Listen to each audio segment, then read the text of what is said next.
દિવાળી મનાવતા પહેલા પણ એ પણ જોજો કે રાજસ્થાન જેસલમેરમાં જે બસ જાતી હતી એ બસની અંદર શોર્ટ સર્કિટની એની વજહથી 50 થી 60 લોકોના નાના નાના બાળકોના મોત થઈ ગયા. તો તેમને હું શ્રદ્ધાંજલિ પાઠવું છું અને ભગવાન તેમની આત્માને શાંતિ આપે.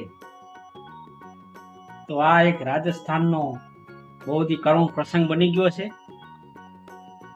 તો દિવાળી મનાવતા પહેલા તેમને તમે જરૂરથી યાદ કરજો કે જેમાં નાના નાના બાળકો, નાના નાના ભૂલકાઓ હતા. હવે એમાં કોનો વાંક ગણવો?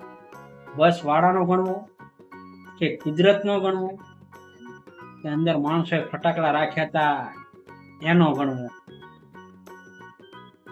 કુદરતથી આગળ કોઈનું ચાલતું નથી. મારા રામ, હે મારા રામ.